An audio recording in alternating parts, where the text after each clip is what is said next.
Magandang hapon sa inyong lahat mga kaprobinsya. So huminto muna tayo sa pagtatabas ng damo. Hindi pa natin tapos yung paikot ng ating fish pond.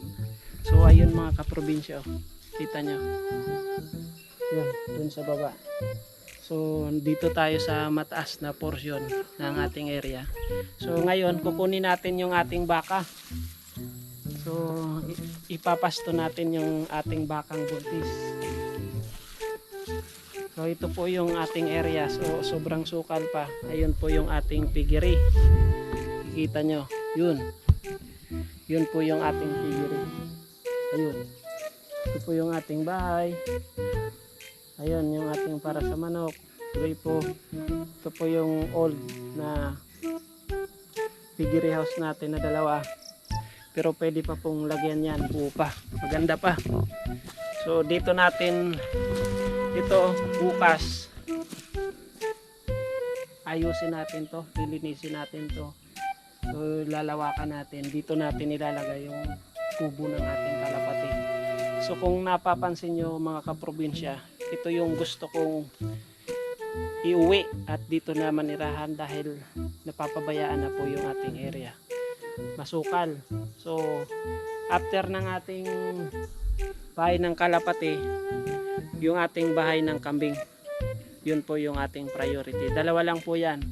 After po nun mga kaprobinsya, mag-umpisa na tayong mag-clearing.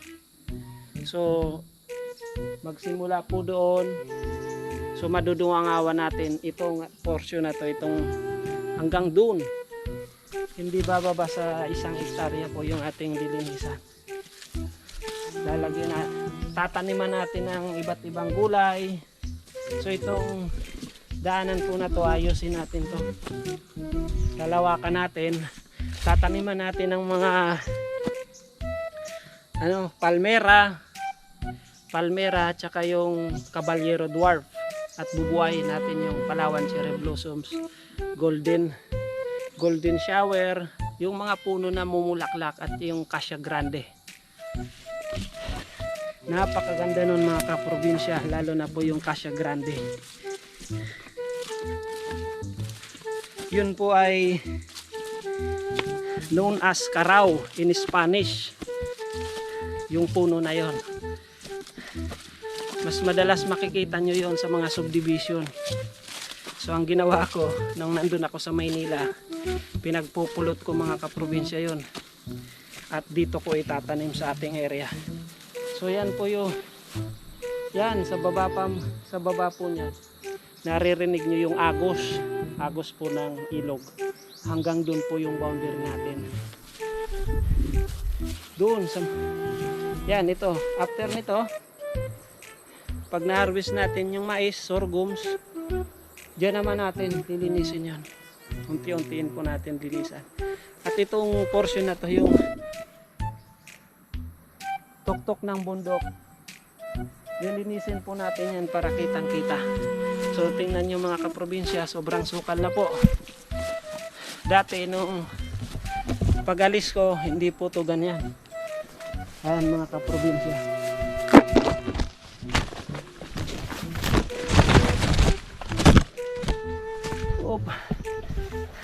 Sobrang sukal, madulas. Ako'y laging nakabota.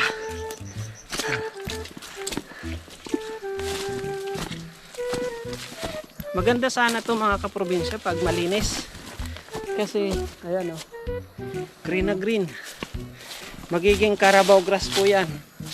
Ito yung pangarap ko na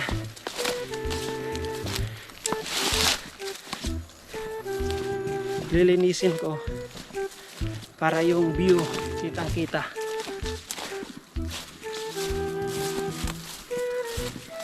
Ayan mga kaprobinsya, ito ang ganda dito, ang ganda ng view.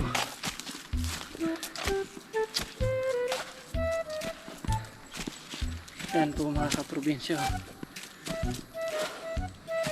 kita yung dagat.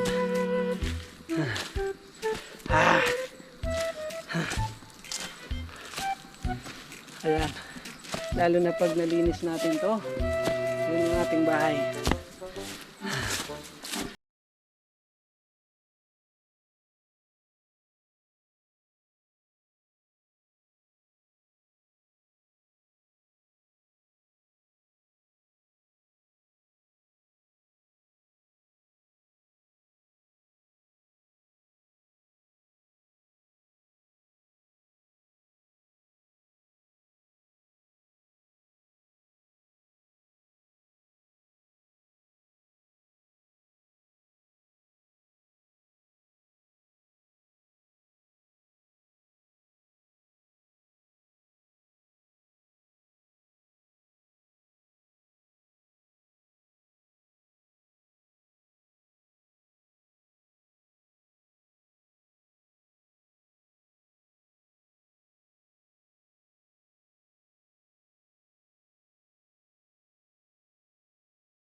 ililipat natin to ating baka. So maghanap tayo ng signal dito. Ayan po yung ating baka. Sumunod. Buntis po yan. Pag nalinis po natin to, maganda tingnan at hindi po nakakatakot dahil nga po malinis. Pwede tayo magtakbo-takbo dito. Pag relax. Ayan.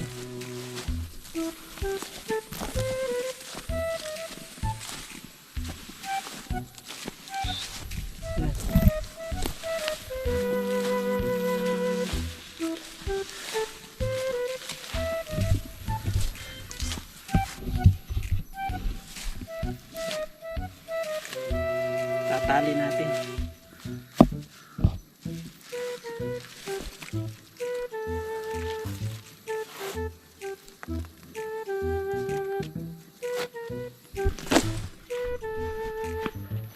Dito.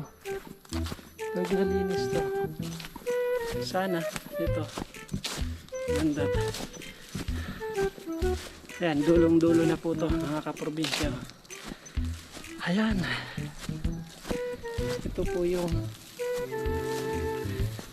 ating lugar.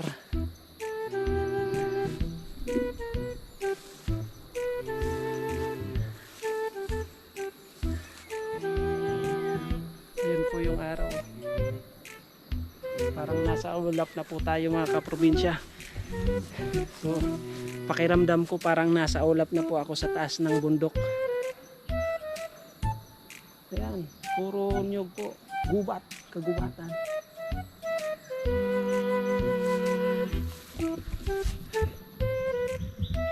Okay, paano niyan mga kaprobinsya? Hanggang dito na lang muna po yung aking update dito sa aking area. Sana po patuloy nyo akong suportahan. Buhayin po natin ang mundo ng farming.